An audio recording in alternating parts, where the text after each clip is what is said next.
खाबर दू, अरे अंदर जाए। मेरे लिए जरूरी है।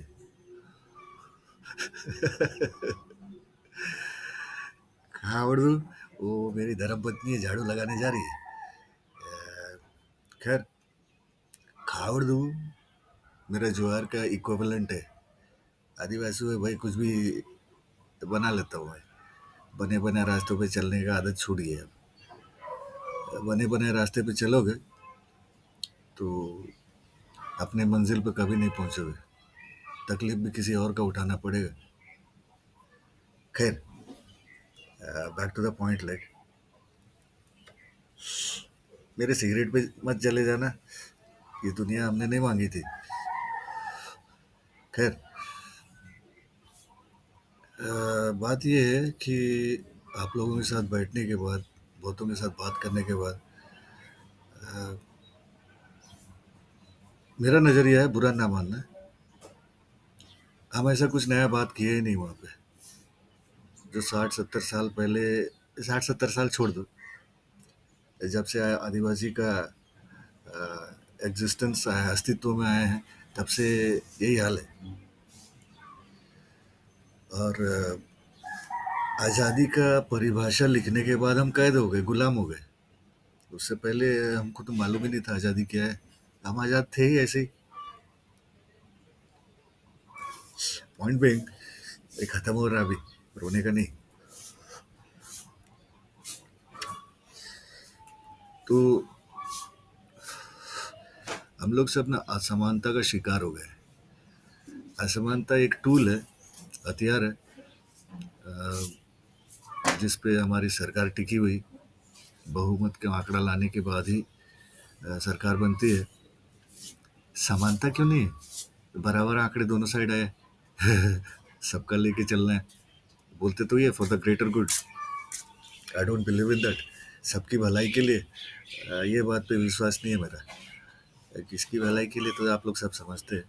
तो असमानता में ये है कि टूल जो है वो, आप जो सोच रहे हैं, मैंने पहले भी कहा था कि हम छप के निकले। आप वो सोच ही नहीं रहे जो आपको सोचना चाहिए। आप वो सवाल भी नहीं पूछ रहे जो आपको पूछना चाहिए। खैर, क्योंकि अभी इसका एक सिंपल सा एग्जांपल ये है कि if I ask you to speak nonsense, अरे बेसिर पैर का बात करो, आप सोच में पड़ जाओगे। क्योंकि आपको ऐसा सोचने के लिए दिया ही नहीं गया, वो ऑप्शन दिया ही नहीं गया। दूसरा एग्जांपल ये है, सरकारी नौकरी, सरकारी नौकरी, सरकारी नौकरी, आपके भेजे में इतने बैठा दिया जाता है कि आप सरकारी नौकरी के अलावा किसी और चीज़ के लिए तैयार होते ही नहीं हो। एग्जिस्टेंस में बहुत कुछ है, सही और गलत के अलावा भी बहुत कुछ है, मगर वो दूसरा प्लेन है, वो दूसरा लेवल है। अभी जैसा आप जो सोच रहे हो उसका अ, सच तो नहीं कहूँगा, क्योंकि सच की परिभाषा भी बदल चुकी है। It is something like circumstantial variable. वातावरण के हिसाब से सच का परिभाषा बदलता रहता है। आप वो अडॉप्ट कर सको तो बहुत अच्छा है, इधर फिट हो जाओगे। लेकिन ऊपर वाला गलती कर दिया है, हम लोग को आदिवासी बना दिया। हम लोग फिट होने वाले नहीं है किधर भी, खासकर कैद में तो बिल्कुल नहीं। ये समझना होगा, क्योंकि आप अपने बारे में आखिरी बार कब सोचे थे, अपने जैसा कब सोचे थे, ये सब सोचना चाहिए आप लोग।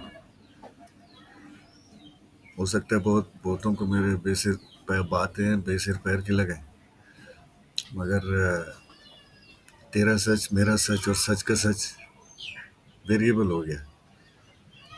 तो अभी यहाँ पे ये है, मैं खो जाता हूँ बीच बीच में। शॉर्ट टर्म मेमोरी लॉस से बोलते हैं ना, गजनी वाला है, वो वैसे कुछ हो जाता है।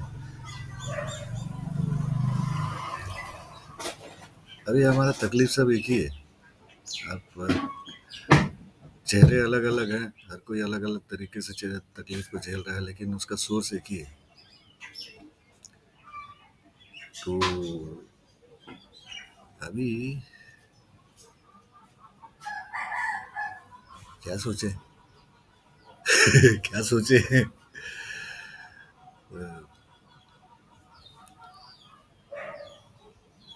हमारा सोल्यूशन भी इधर ही है। हमारी सोच हमारा कैद है। तो आपका कैद ही आपका सोच ही आपका क्या कहते हैं, कैद से बाहर निकलने का रास्ता दिखा सकता है। मेरे अनुमान में तो बहुत सारी चीज़ें हैं जो आपको बहुत कठिन लगेगा। जैसे ये पूरी मीटिंग की दिशा समझ में तो नहीं आया, लेकिन निष्कर्ष यही निकल रहा है कि आप लोगों के ग्रुप्स में भी ग्रुप्स हैं। और खैर जो बहुत वोकल हैं उनका सोच जो है, जो वोकल हैं और आपके बीच में आप उनको देखते हो इंटेलेक्ट की तरह। अभी ये देखिए, ये सोच भी ना उधर ही से आया है। आप हमेशा ये सोचते रहे हैं कि आपको ये सोचने पे मजबूर कर दिया गया है कि आप हमेशा मांगते ही रहोगे और वो जो है वो देने वाले हैं। इससे बाहर निकलिए। आपका आपकी खुशी और आपके दुख का जिम्मेदार आप खुद हो। आपको कोई ये नहीं बता सकता कि तेरा दुख ये है तो इसको ऐसा नहीं पढ़ते हैं, तेरा खुशी ऐसा है तो इसको ऐसा पाते हैं। वो उधर पे दुकानदारी हो जाता है वो। ऐसे जब बहुत सारे सोच जो रफ्तार से पार होते हैं, बहुत सारे कुछ छूट भी जाता है। तो यहाँ पे जो असमानता को निपटने का तो बहुत सारा तरीका है। जैसे अब मैं कह रहा था कि हमारी सोच जो है वो टिक गई है उसी पे कि वो आपको ये सोच में ढाल चुके हैं कि वो मालिक है, हम मालिक के नीचे जो होते हैं वो है हर तरीके से।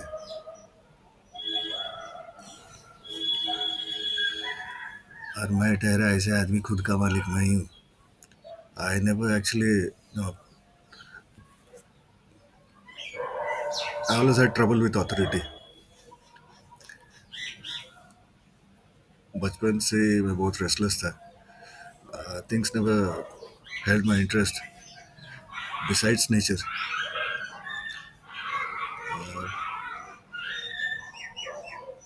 अभी समानता आपको एक ही चीज़ दे सकता है, अगर आप थोड़ा ध्यान से देखें तो प्रकृति है वो एक है एग्जिस्टेंस में जो आपको बराबर बराबर देता है, मतलब समानता देती है।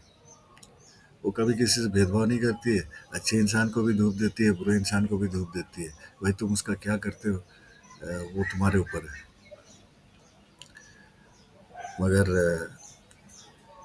आदिवासी होने का एक फ़ायदा ये भी है, फ़ायदा नुकसान तो हम सोचते नहीं, लेकिन आदिवासी होने का एडवांटेज ये है कि हम जैसे बोलते हैं ना कि प्रकृति पूजक हैं हम लोग। I beg to differ there. That's because even we are a part of we are a part of nature like। तो अगर तुम प्रकृति के खुद हिस्सा हो तो तुम खुद को भी पूजा कर रहे हो क्या? लेकिन दूसरों का हिसाब किताब कुछ और है। प्रकृति रोशनी को ही ले लो, सूरज है तो बाहर वाले आते सूरज को भगवान बना देते, उस पर एक पेटेंट लगा देते भाई ये सूरज देवता है, हर चीज़ ऐसा करना चाहिए वैसा करना चाहिए। There is a logic behind it, but आप उसको दुकानदारी पे बदल देते हो। तो समानता का सबक आदिवासियों को कोई और नहीं सिखा सकता, हम वो जीते थे। तो यहाँ पे बहुत सारी बातें हैं जो आपको किताबों में नहीं मिलेगी। आपके जवाब भी, आपका तकलीफ जो है उसका हल कोई और नहीं दे सकता। मगर यहाँ पे ऐसा हो गया जैसे आपको दवा वहीं से खरीदना पड़ेगा जहाँ से आपने तकलीफ खरीदा था, वरना कोई हल नहीं है। वो दायरा है। तो कानून वानून अपने जगह पे है। जैसे वो कह रहा था ना कि भीड़ में भी ग्रुप्स है जो जिनका थोड़ा वजन ज़्यादा है, उनका सोच ये है कि ऑटोनॉमी की ओर चला जाए। चलिए ठीक है, ऑटोनॉमी की ओर जाते हैं। समझ लीजिए ऑटोनॉमी मिल गया, तो आप क्या कीजिएगा, कैसे अपना स्टेट को चलाइएगा, वो जो स्ट्रक्चर है वो कैसा होगा, आपके सिस्टम का स्ट्रक्चर कैसा होगा। अभी आप कह सकते हैं कि हम अपना ट्रेडिशनल इस पे जाएंगे। आप ट्रेडिशनल में जाएंगे, जल जंगल ज़मीन को बचाएंगे। हाँ, ये और एक चीज़ है, इतने उधेड़-बुन में जल जंगल और ज़मीन तो खो गया किधर पे, कोई बात ही नहीं कर रहा जल जंगल और ज़मीन पे। आप वही चीज़ अपनी तकलीफ के बारे में बात कर रहे हैं, बात करना गलत भी नहीं है, लेकिन आप उस चीज़ को बात कर रहे हैं जो बहुत पहले से होता है और आप पहले भी बात कर चुके हैं। अभी तो सॉल्यूशन सोचना चाहिए। तो अभी फिर मैं किधर था? जल जंगल और ज़मीन। हाँ, तो ये जैसे जल जंगल और ज़मीन के बारे में है, ये अबे किधर था मैं?